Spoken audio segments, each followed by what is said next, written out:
நீ சரித்திரம் படைக்க வேண்டிய நபரா படிக்க வேண்டிய நபரான்னு முடிவு பண்ணேன்னா சோஷியல் மீடியாவில் any kind of disturbance can be overcome only with the courage inside you.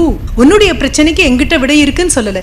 எனக்கு சோஷியல் மீடியா மேலே தவிர்க்க முடியாத பலவீனமும் போதையும் வந்தது அப்படின்னு சொன்னால் மேடை ஏறி இத்தனை குழந்தைங்களை பார்த்து பேசக்கூடிய அடிப்படை தகுதியை நான் இழந்துருவேன்.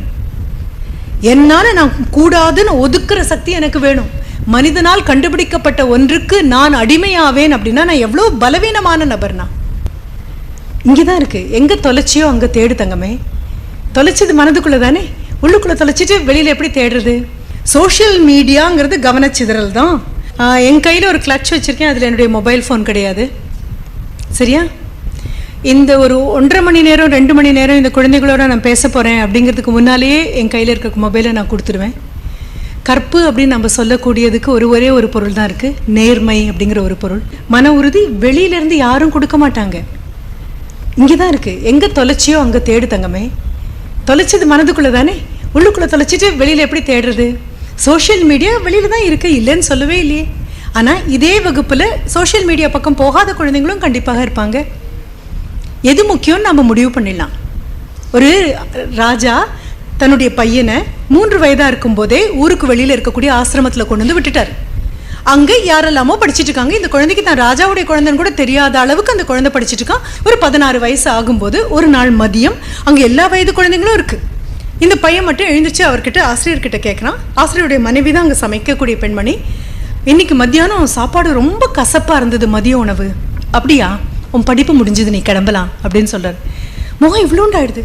சாப்பாடு கசப்பாக இருந்ததுன்னு சொல்கிறதுக்கும் என்னுடைய படிப்பு முடிஞ்சதுன்னு சொல்கிறதுக்கும் என்ன சம்மந்தம் அப்படின்னு கேட்கும்போது அவர் சொன்னார், இல்லை, நீ 3 வயசில் உங்கள் அப்பா இந்த நாட்டினுடைய மன்னர் கொண்டு வந்து உன்னை இங்கே வாழ்க்கையினுடைய எல்லாம் தெரியணும்னு விட்டுட்டு போன அன்னிலிருந்து இன்று வரை இந்த சாப்பாடு இந்த ஆசிரமத்தில் சமைக்கக்கூடியதற்காக பயன்படுத்துகிற எண்ணெய் விளக்கெண்ணெய் தான். விளக்கெண்ணெயில் சமைச்சா கண்டிப்பாக கசப்பாக தான் இருக்கும். ஆனால் இத்தனை நாள் வரைக்கும் கல்வியில் உன் கவனம் இருந்ததுனால உன் நாக்கு இது வரைக்கும் எதையுமே சொன்னது கிடையாது. எப்போ உன் நாக்கில் உன்னுடைய கவனம் போயிடுச்சோ இனி கல்வி வர்றது கஷ்டம்தான் அப்படின்னு சொன்னாராம். அதுக்காக இங்கே ஹாஸ்டலில் விளக்கெண்ணெயில் சமைக்கணும்னு நான் சொல்ல வரல. ரைட்? என்ன சொல்ல வரேன் அப்படின்னு சொன்னால், உன்னுடைய கவனம் எதில் இருக்கிறதோ அது உன்னை காப்பாற்றும். சோஷியல் மீடியாங்கிறது கவனச்சிதறல் தான். உன்னுடைய மூத்த தலைமுறை செய்திருக்கக்கூடிய விஷயம் அதுதான். வீடியோ கேம்ஸ் தயாரித்த நபர்கள் வீடியோ கேம்ஸ் விளையாடிட்டு இருந்தால் வீடியோ கேம்ஸ் தயாரிக்க முடியாது. சோஷியல் மீடியாவில் கன்ஸ்ட்ரக்டிவாக ப்ரோக்ராம்ஸ் கொடுக்கக்கூடிய நபர்கள் மற்றவங்க போடுறதை பார்த்துட்டு இருந்தால் கண்டிப்பாக முடியாது. வம்புலையும் வதந்தியிலையும் சுவாரஸ்யம் காணக்கூடிய மனது கண்டிப்பாக வளரக்கூடிய வாய்ப்பே கிடையாது. அப்போ நீ முடிவு பண்ண. அதை தான் முதல்லேருந்து மறுபடியும் சொல்கிறேன். நான் முடிவு பண்ணுறேன்னு சொல்லவே இல்லை. உன்னுடைய பிரச்சனைக்கு எங்கிட்ட விடை இருக்குன்னு சொல்லலை. எனக்கு சோஷியல் மீடியா மேலே தவிர்க்க முடியாத பலவீனமும் போதையும் வந்தது அப்படின்னு சொன்னால் மேடை ஏறி இத்தனை குழந்தைங்களை பார்த்து பேசக்கூடிய அடிப்படை தகுதியை நான் இழந்துருவேன். என்னால் நான் கூடாதுன்னு ஒதுக்குற சக்தி எனக்கு வேணும். மனிதனால் கண்டுபிடிக்கப்பட்ட ஒன்றுக்கு நான் அடிமையாவேன் அப்படின்னா நான் எவ்வளோ பலவீனமான நபர்னா. அப்போ அதை நகர்த்தக்கூடிய தைரியம் உடல் உன்னுடைய உறுதி உனக்கு தான் வரும். முதல் நாள் அந்த டெம்டேஷன் இருக்கும், மாட்டேன் அப்படின்னு நகர்த்து. நீ சொல்றது நீ கேட்கணுமா, இல்லை உன் மனசு சொல்றது என்னன்னு புரியாதபடி நீ வாழணுமா? யோசிச்சு பார்க்கண்ணா. இல்லைன்னா வள்ளுவன் சொல்வானா, ஒருமையுள் ஆமை போல் 5 அடக்கலாற்றின். எல்லார் முன்னாலையும் வச்சு பாரு மொபைலை, எத்தனை பேர் எடுக்கிறாங்க அப்படின்னு. 100 பேர் முன்னால் வச்சு 99 பேர் எடுத்தாலும் ஒரு நபர் எடுக்க மாட்டேன்னு உட்கார்ந்துருக்கக்கூடிய நபராக இருப்பார்னா அந்த ஒரு நபர் மேலே சரித்திரம் படைப்பதற்காக வருவார், மற்றவங்கெல்லாம் சரித்திரத்தை படிக்கிறதுக்காக வருவாங்க. நீ சரித்திரம் படைக்க வேண்டிய நபரா படிக்க வேண்டிய நபரான்னு முடிவு பண்ணேன்னா உனக்குள்ள இருக்கக்கூடிய இதற்காக படைக்கப்பட்ட நபர் அல்ல நான் அப்படிங்கிற துணிவு உம்மனதில் இருந்தா புறங்கையால தள்ளிட்டு போயிட்டே இருப்பேம்மா. புறங்கையால தள்ளிட்டு போயிட்டே இருப்பேன். எத்தனையோ நாடுகள் இருக்கு, எத்தனையோ நாடுகளில் எங்கே எதை நிறுத்தணும் அப்படிங்கிற வரைமுறை இருக்கு, அந்த கோடு இருக்கு. இந்தியாவினுடைய மிகப்பெரிய துர்பாகியம் என்னன்னா அந்த கோடுகளை போடலை நாம், அவ்வளவே தான். அப்போது குழந்தைகளுக்காக தியாகம் பண்ணுறோம் அப்படின்னு கேபிள் கனெக்ஷனை தான் கட் பண்ண முடியுமே தவிர குழந்தைங்க முன்னால் தாயும் தகப்பனும் வாட்ஸ்அப் பார்த்துட்டு இருந்தாங்க அப்படின்னா அந்த போதைக்குள்ளே குழந்தைங்க போவாங்க. ஒரு உணவு என் குழந்தை சாப்பிடலாமா கூடாதான்னு ஆராய்ச்சி பண்ணக்கூடிய தாயும் தகப்பனும் எங்கள் குழந்தைக்கு இது வேண்டாம். ஆனால் இன்னொன்று பண்ணலாம். இந்த சோஷியல் மீடியாவை உன் கையில் இருக்கக்கூடிய இந்த மொபைல் இருக்கு இல்லையா, அதில் கூகுளில் தேடுறதுக்கு எத்தனையோ விஷயங்கள் இருக்குது. கன்ஸ்ட்ரக்டிவாக பாசிட்டிவாக அதை பயன்படுத்த முடியும்னு வை. உனக்கு சின்னதாக ஒரு அசைன்மெண்ட் இப்போ நான் கொடுக்குறேன், அதை எடுத்துக்கோ, பார்க்கலாம். என்ன தெரியுமா, ஒரு சேஃப்டி பின் ஒன்று குத்தியிருப்பீங்கல்ல, உங்களுடைய பெற்றோருக்கு தெரியும் இங்கே போடக்கூடிய சேஃப்டி பின். அது சாதாரண பின் இல்லை, அது சேஃப்டி பின். அந்த சேஃப்டி பின்னை கையில் எடுத்து பார்த்தேன் அப்படின்னு சொன்னால் மனிதன் மாதிரியே பரிணாம வளர்ச்சியினுடைய உச்சத்துக்கு போனது ஒன்று. அதுக்கு உருவம் இனிமேல் மாற்றலாம் முடியாது.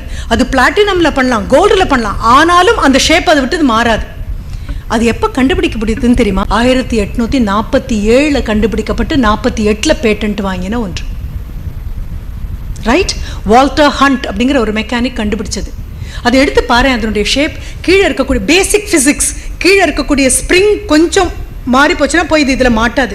எத்தனை தடவை அவர் அந்த படம் வரைஞ்சு பார்த்துருப்பாரு, எத்தனை தடவை மீண்டும் மீண்டும் மீண்டும் மீண்டும் பர்ஃபெக்ஷனுக்குள்ளே போயிருப்பாரு. யோசிச்சு பாருங்கண்ணா. அவருடைய காலகட்டத்தில் வாட்ஸ்அப் இல்லாமல் இருந்திருக்கலாம், கையில் மொபைல் இருந்தாங்க இருக்கலாம், ஆனால் எல்லா காலகட்டத்திலும் கவனம் சிதறுவதற்கு போதுமான வாய்ப்புகள் எல்லா காலமும் கொடுத்துருக்கு. அப்போ அத்தனை பேர் கவனமும் சிதறும் போது ஒரு நபரை பற்றி இப்போ மேடையில் இத்தனை வருடங்களுக்கு அப்புறம் நான் திருப்பி பேசுகிறேன். நான் நீ போய் பாரு, உன் கையில் இருக்கக்கூடிய மொபைலில் கூகுளில் போய் சர்ச் பண்ணி பாரு. நீங்கள் பயன்படுத்தக்கூடிய அம்மா பால் பாக்கெட்டை கட் பண்ணணும் அப்படின்னா அதுக்கு பயன்படுத்தக்கூடிய சிசர் வேறு, பார்பர் ஷாப்பில் பயன்படுத்தக்கூடியது வேறு, ஒரு சர்ஜன் பயன்படுத்தக்கூடியது வேறு, ஒரு கார்டனர் பயன்படுத்தக்கூடியது வேறு. அப்போ எப்போ scissors game into being? Da Vinci காலத்தில் வந்தாச்சுன்னு சொல்கிறோம். அது எத்தனை உருவம் மாற்றம் ஆச்சு? எப்போ ஷார்ப்பனர் வந்தது, எப்போ எரேசர் வந்தது, எப்போ ஸ்டேப்லர் வந்தது, எப்போ ஸ்டேப்லர் கன் வந்தது?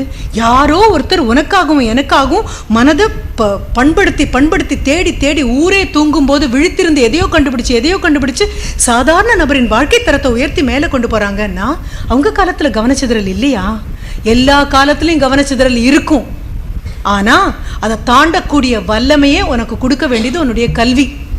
ஜப்பானில் நம்ம இப்போ பிரச்சனைகள் அப்படின்னு சொல்கிறோம்ல, ஆட்டோமொபைல் இண்டஸ்ட்ரியில் பெரிய பிரச்சனை ஏதாவது வந்ததுன்னு வைங்களேன், காரில் ஏதோ பிரச்சனை இருக்குது அப்படின்னு வந்தாச்சு, வித்த கார்லாம் திருப்பி கொடுக்குறாங்க, வேண்டாம் அப்படின்னு ரிட்டர்ன் பண்ணுறாங்க அப்படின்னு வரும்பொழுது அந்த ஆட்டோமொபைல் இண்டஸ்ட்ரியோட ஜிஎம் அந்த மேப்பை எடுத்து வச்சுட்டு உட்காந்து பார்த்துட்டு கூப்பிடுவாராம் தன் கீழே இருக்கக்கூடிய அத்தனை நிபுணர்களையும், வாங்க வாங்க வாங்க, இங்கே ஒரு ப்ராப்ளம் இருக்குது, இங்கே ஒரு ப்ராப்ளம் இருக்குது அப்படின்னு கூப்பிடுவாராம். நம்ம ஊர்லேருந்து போன குழந்தைங்க கேட்டாங்களாம், ஒரு ப்ராப்ளம் வந்தால் இப்படியா சந்தோஷப்படுவாங்க? எங்கள் ஊர்லலாம் பிரச்சனை வந்ததுன்னா அவ்வளோ வருத்தப்படுவோம், நாங்கள் முடிஞ்சால் அதை அடுத்தவங்களுக்கு கொடுத்துருவோம், நாங்கள் எங்களுது இல்லைங்க, நாங்கள் பண்ணவே இல்லைங்க அப்படின்னு. அந்த பாசிங் த பார்சல் நாங்கள் ரொம்ப அழகாக விளையாடுவோம். பிரச்சனைன்னு தெரிஞ்சு அப்படி டக்குன்னு கொடுத்துருவோம், அவ்வளோதான். அது கீழே விழுந்தாலும் பரவாயில்ல, என்னதில்லை ஒன்றுதில்லை. அப்போ அவர் சொன்னாராம், பிரச்சனைன்னு வந்தால் சந்தோஷம்தான். ஏன் தெரியுமா? பிரச்சனையை தீர்க்கறதுக்காகத்தானே கல்வின்னு ஒன்று கிடச்சிருக்கு. பிரச்சனைகளே வேண்டானா கல்வி எதற்காக அப்படின்னு கேட்பாங்களாம். அப்போ யோசிச்சுப்பாரு. ஆமாம், அப்படிதான் வரும். இந்த சோஷியல் மீடியாவை தாண்ட முடியும், உன்னால் முடியும் அப்படின்னு. அதுக்கு தான் நான் முதல்ல ஒரு கதை சொன்னேன் மகளே. என்ன? யாரோட நீ சேர்ந்திருக்கியோ அதை பொறுத்து உன்னுடைய மன உறுதி வளரும். எந்த நபர்களோடு சேர்றியோ அதை பொறுத்து வளரும். 10% பலவீனம் உள்ளவங்கெல்லாம் ஒன்றா சேரும்போது அந்த 10% பலவீனத்தை எப்படி தாண்டணும்னு முடிவு பண்ணுவாங்க. 90% பலவீனம் உள்ளவங்களோட 10% சேர்ந்தா அடுத்த நாளே 15 ஆகும், 20 ஆகும், 25 ஆகும், மேலே போகும். இந்த பலவீனம் மாறும். So you make a decision. There is no solution at all. இதை விட பெரிய பிரச்சனை உன்னுடைய குழந்தை வாழ்க்கையில் பார்க்கும். அதை தாண்டது எப்படி அப்படின்னு நீயும் உன் குழந்தையும் உட்காந்து முடிவு பண்ணணும். அதை விட பெரிய பிரச்சனையை உன்னுடைய பேத்தி கண்டிப்பாக பார்ப்பா. அப்போ அதை உட்காந்து தீர்க்கிறது எப்படின்னு அப்போ இருக்கக்கூடிய கல்வி முறை பார்க்கும். ஓகே? ஸோ மனதில் என்ன முடிவு பண்ணுறோம்? ஆமாம், இது பிரச்சனை, தீர்க்க வேண்டிய பொறுப்பு எங்கிட்ட இருக்குது.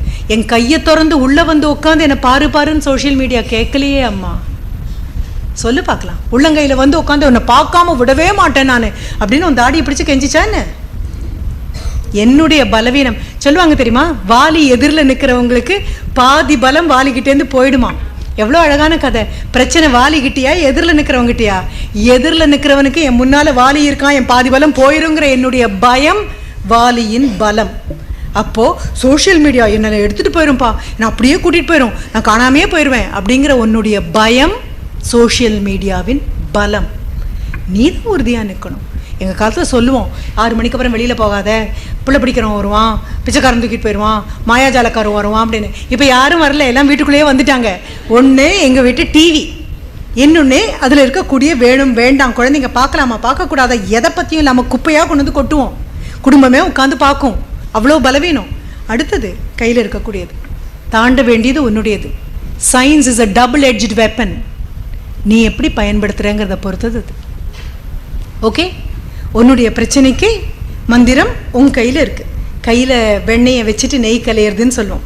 தீர்வுகள் உன் கையில் இருக்கும்போது அந்த தீர்வை எக்ஸிக்யூட் பண்ணுறதுக்கு உனக்கு தான் தைரியம் வேணும்.